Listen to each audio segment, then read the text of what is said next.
Forget what you think a tank looks like. In 1941, Soviet engineers ran out of armor. So they built a battlefield Frankenstein, bolted fake guns onto tractors, blasted engine noise through pipes, and drove them into battle at night. Romanian troops thought they were under attack by elite armoured divisions. In reality, they were hearing farm machines covered in sheet metal and lies. This is how tractors became tanks, and how an entire army was fooled by the sound of diesel engines and wooden cannons. This wasn't just a clever trick, it showed how illusion, not just firepower, can reshape the battlefield. To understand how we got here, we need to go back to the summer of 1941. Odessa was bleeding. German and Romanian forces had pushed deep into Soviet territory, and this Black Sea port city found itself surrounded. The siege began in August, and from the very first day, Soviet commanders faced a problem they couldn't solve with tactics or courage. They were out of tanks, not low on tanks, not waiting for reinforcements. The armour was simply gone.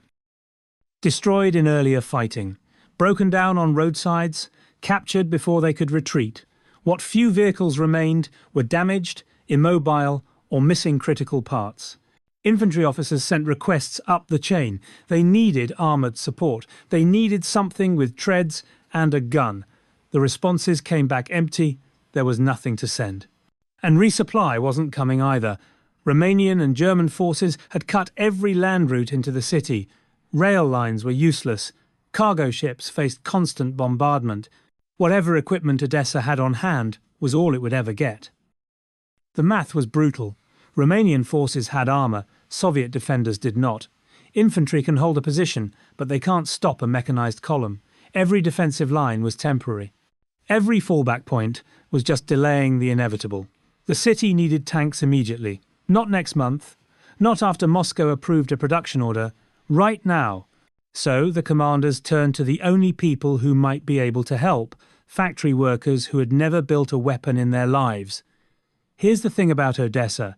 It wasn't a military manufacturing hub. It was a port city.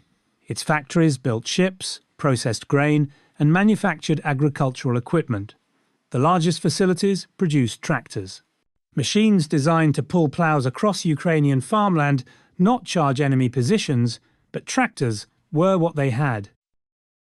Before I forget, your support really does matter. If you enjoyed this, drop a like.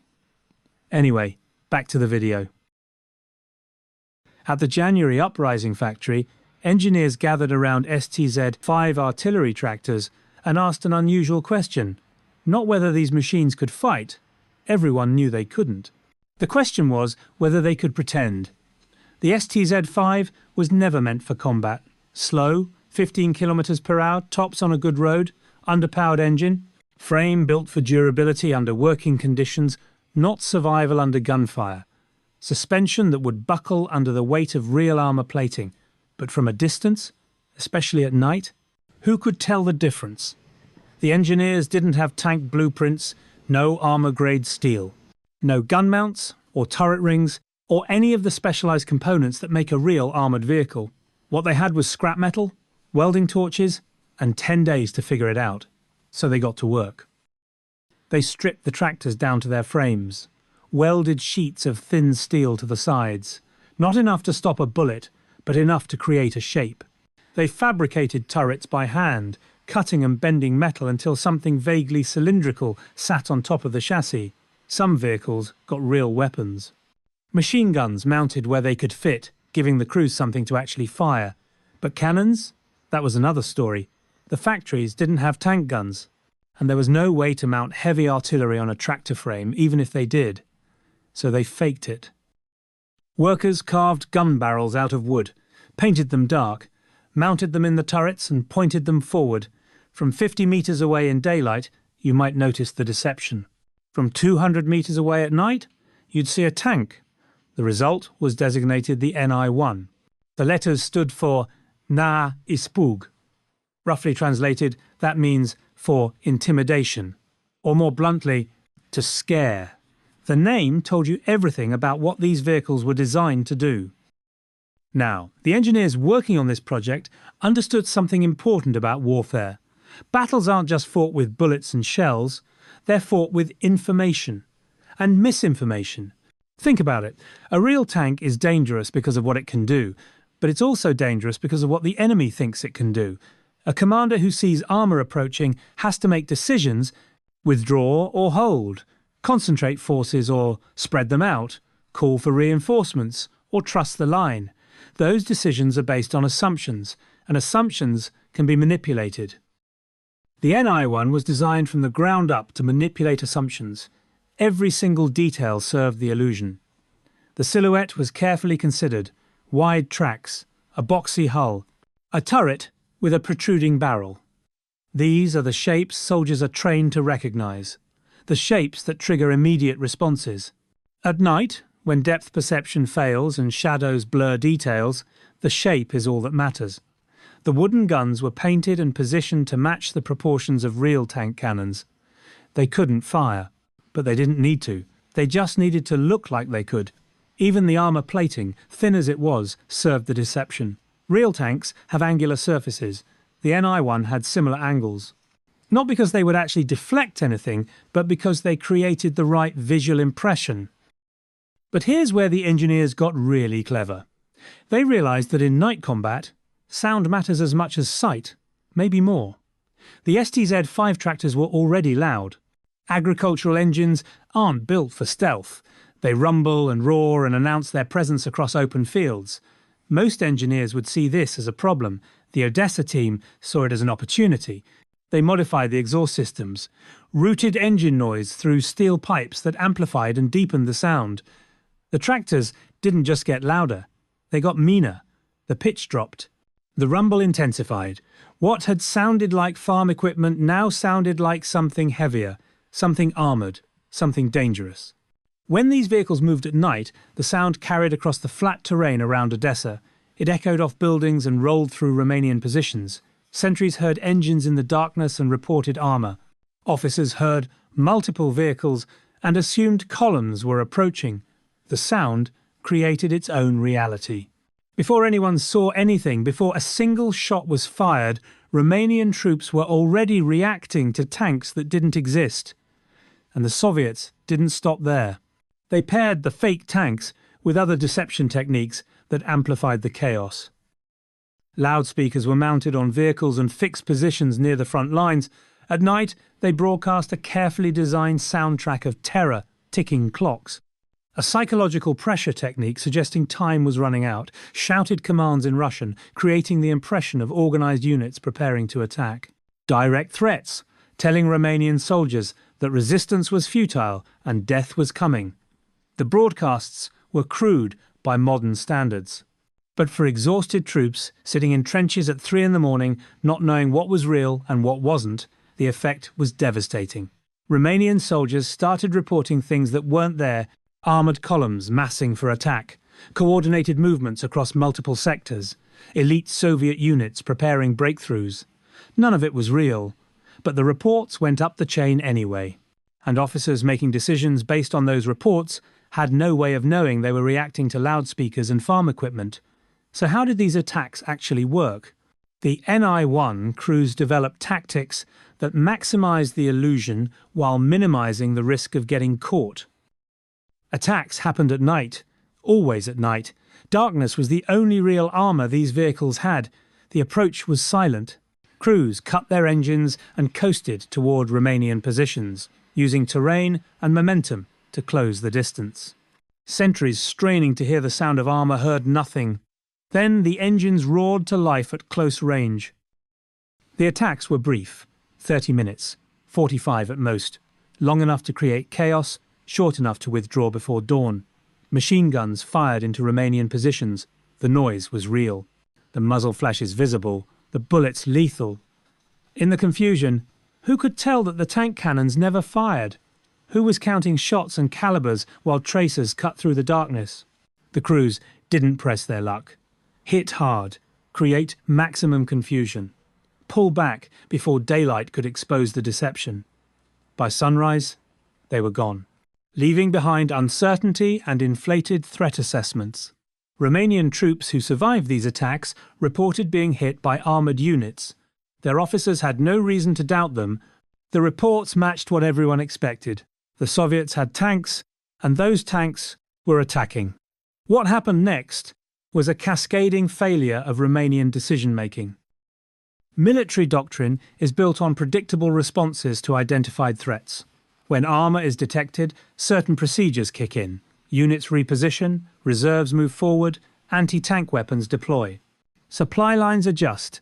These responses make sense when the threat is real, but when the threat is fake, they become vulnerabilities. Romanian commanders kept repositioning forces to counter armoured threats that didn't exist. They held back reserves waiting for tank attacks that never materialised. They requested anti-tank support and artillery strikes against shadows and sound effects. Every false response wasted resources. Every misdirected unit left a gap somewhere else. Every officer second-guessing his intelligence reports became a little slower, a little less confident, a little more likely to hesitate at exactly the wrong moment. The NI-1 didn't need to destroy Romanian tanks. They just needed to make Romanian commanders act as if Soviet armour was everywhere. Now here's the part of this story that doesn't get told enough. Who was actually driving these things? The answer is uncomfortable. Trained tankers were scarce. Most had been killed or captured in the disasters of that summer. The Red Army was hemorrhaging experienced personnel faster than it could replace them. So the factories that built the NI-1 also supplied their crews. Welders climbed into vehicles they had assembled hours earlier. Machinists learned to drive by doing. Women who had worked assembly lines took positions as gunners and loaders. Teenagers who should have been in school found themselves commanding makeshift tanks in night attacks against professional soldiers. The training was minimal: basic vehicle operation, how to fire the machine guns, when to advance, and when to retreat. Everything else they learned under fire. These weren't elite crews. They were civilians thrown into combat with almost no preparation, driving vehicles that couldn't survive a direct hit, carrying out missions that depended entirely on the enemy, not figuring out the trick. Many of them died. The NI-1 offered no real protection. A single anti-tank round would go through the thin steel like paper. Even rifle fire could penetrate at close range. When the deception failed, when Romanian troops realised what they were actually facing, the results were predictable. But enough of them survived. Enough attacks succeeded. Enough confusion was sown to make a difference. The siege of Odessa lasted 73 days. By any rational calculation, the city should have fallen much faster. The Soviets were outgunned, outnumbered, and cut off from resupply. Romanian forces had every advantage on paper. But the siege dragged on. Romanian advances stalled. Attacks were delayed. Opportunities were missed. The NI-1 were part of the reason why. An estimated 70 of these improvised vehicles were produced during the siege. 70 tractors converted into fake tanks, crewed by factory workers, sent into night battles against a professional army. They didn't win the siege. Nothing could have won the siege. The strategic situation was hopeless from the start, but they bought time. Time for Soviet commanders to organise the defence. Time for counterattacks that kept Romanian forces off balance. Time for planning what came next. In October 1941, the Soviets withdrew from Odessa by sea. Over 2 weeks, they evacuated approximately 121,000 troops, along with civilians and equipment. It was one of the largest naval evacuations of the entire war. That evacuation was only possible because the defence held long enough to organise it. And the defence held, in part, because Romanian commanders spent weeks chasing phantom armour across the steppes. Eventually, the Romanians figured out the trick. As the siege progressed, they captured NI-1 intact. They examined the thin armour, the wooden guns, the tractor chassis underneath the makeshift plating. They realised they had been fooled. 68 of the vehicles were seized. Intelligence reports were updated. Officers were informed that Soviet tanks might not be tanks at all. But by then, it was too late. The damage was done. Weeks of decisions had been based on false information.